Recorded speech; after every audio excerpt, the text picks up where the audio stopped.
Mythes et légendes.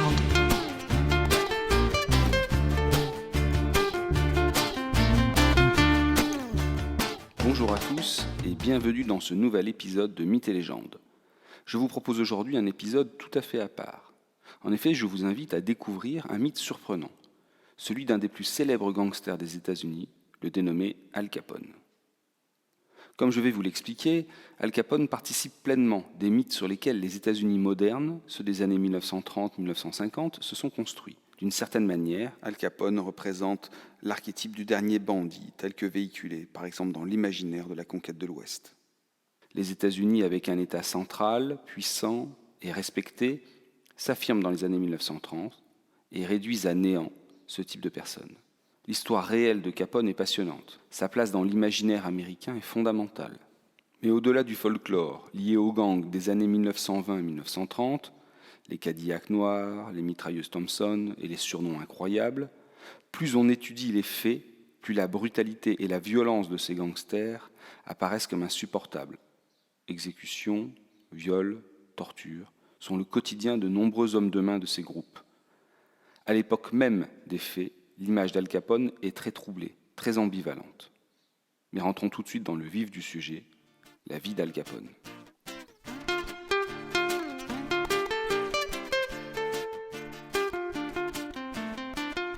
Alphonse Gabriel Al Capone naît à la toute fin du XIXe siècle, en 1899, à New York, dans le quartier de Brooklyn. Ses parents sont originaires de la région de Naples, en Italie. Ils viennent d'immigrer aux États-Unis. En effet, de nombreux Italiens émigrent à cette époque. Ils fuient la misère de leur pays et tentent la fortune dans le Nouveau Monde. Alphonse est le quatrième enfant d'une fratrie nombreuse de 9 enfants. Il est tout de suite à noter que presque tous ses frères et sœurs seront bientôt pour lui de solides acolytes. Les revenus de la famille Capone sont alors modestes. Le père de Al est barbier et sa mère est couturière. Al ne fait pas de longues études et ses rapports avec ses maîtres sont conflictuels. C'est le moins que l'on puisse dire. Ainsi, il est renvoyé à 14 ans de l'école après avoir tapé un professeur. Désormais, Al Capone va vivre de petits boulots et rencontrer son futur mentor, Johnny Torrio.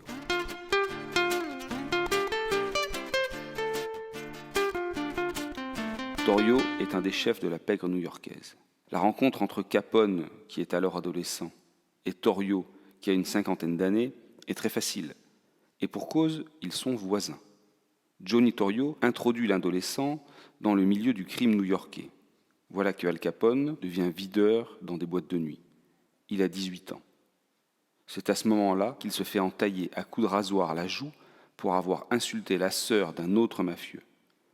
Ses blessures au visage lui valent le surnom de balafré, Scarface en anglais.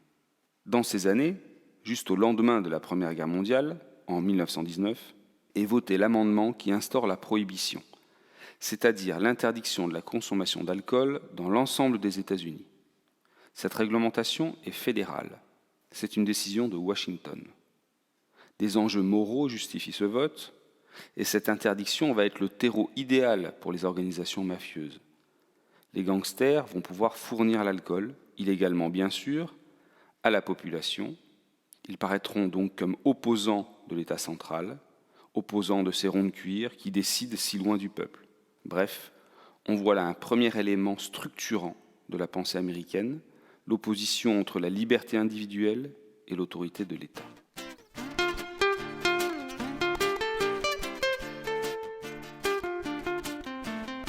Johnny Torrio quitte bientôt New York et décide de développer son organisation mafieuse à Chicago. Celui-ci a monté sur cette ville industrielle en plein essor économique du nord-est des États-Unis un gang déjà très puissant et très rentable. Nous sommes en 1920. Le jeu, la prostitution et l'alcool permettent à Torrio et aux 800 membres de son organisation d'amasser une véritable petite fortune. Il fait alors appel à Al Capone qui le rejoint immédiatement. À 23 ans, Al Capone devient donc le bras droit de Johnny Torrio. Les deux compères déplacent le siège de l'organisation de Chicago à sa banlieue, Cicero. En effet, les autorités municipales y sont moins regardantes et tout simplement plus corrompues. Finalement, Torrio décide de se retirer des affaires après avoir été gravement blessé lors d'une fusillade.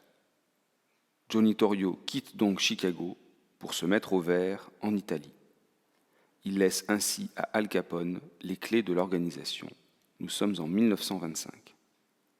Une simple anecdote permet de saisir la violence dont Capone est capable. Celui-ci a 25 ans lorsqu'il abat de 6 balles une personne qui a fait une remarque désobligeante sur un de ses proches. Qu'arrive-t-il à Al Capone suite à cet homicide fait en plein milieu d'un bar où sont attablés de nombreux clients et témoins ? Rien. Rien si ce n'est un interrogatoire. Mais comme tous les témoins souffrent d'affreux troubles de mémoire, Al Capone ne peut être poursuivi.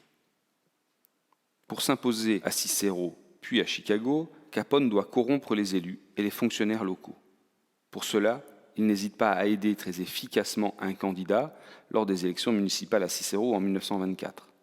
Ces hommes de main intimident les électeurs et remplacent les urnes des bureaux de vote où le candidat protégé serait en position défavorable. Ces exemples de fraude et de pression mobilisent finalement les forces de l'ordre. Et c'est dans ce contexte que Frank Capone, un frère de Al, trouve la mort, abattu par les policiers. Les faits sont les suivants. Les policiers sont sur leur garde et circulent dans Cicero. Ils aperçoivent Frank Capone marchant le long des murs de clôture de la centrale électrique de Cicero, le principal employeur. Le véhicule de police s'arrête et les hommes descendent pour contrôler ou arrêter Frank Capone. Frank croit pour sa part à une attaque de membres d'un autre gang. Il plonge ainsi ses mains dans ses vêtements pour prendre son arme. Les policiers ouvrent le feu et l'abattent. Les policiers vont jusqu'à vider leur chargeur sur les corps inertes de Frank Capone. Al Capone décide de faire de l'enterrement de son frère un moment symbolique, un moment important, pour marquer les esprits, pour démontrer sa puissance. Au-delà de l'importance du cortège, du nombre de fleurs, le cercueil de Frank est en argent plaqué.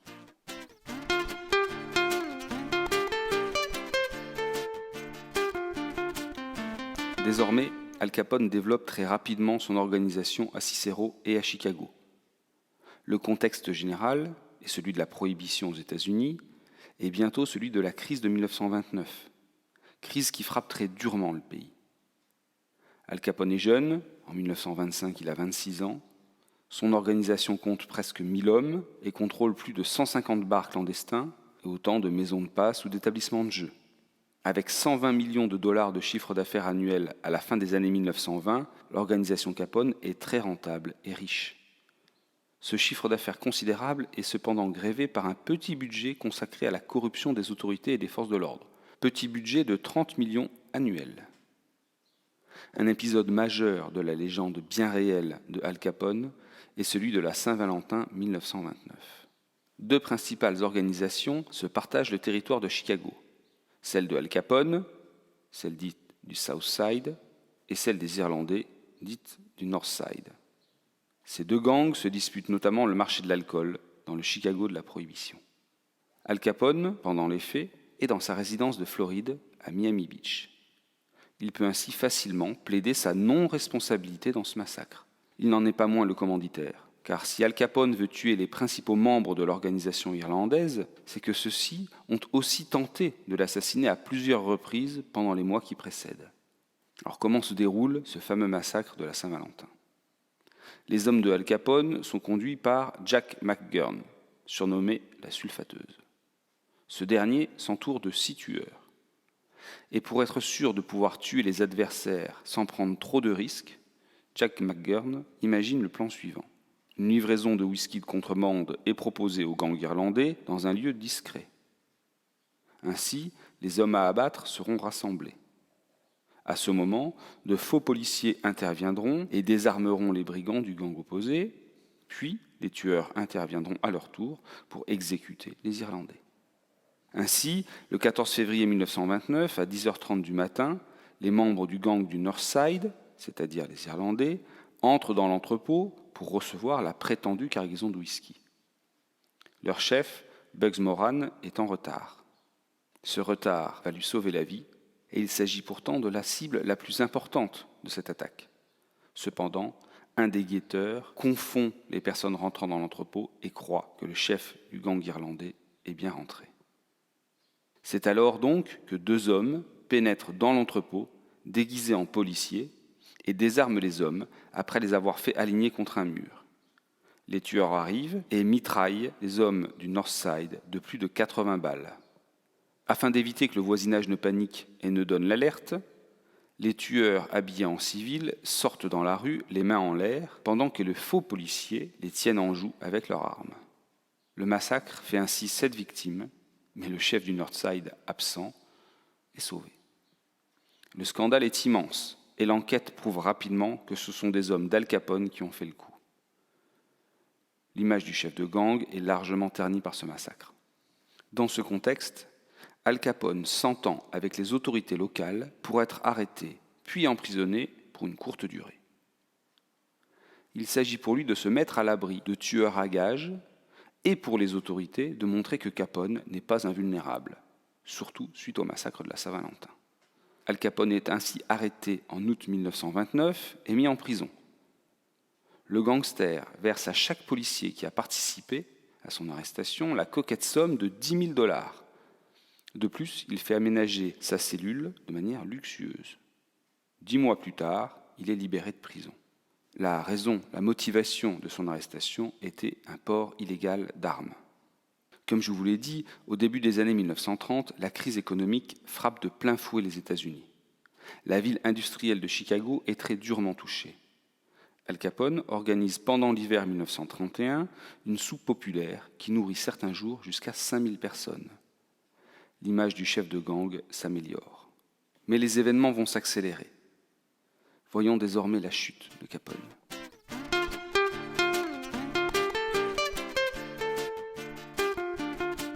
Il est important d'avoir en tête que Al Capone tombe d'abord et avant tout pour des raisons fiscales.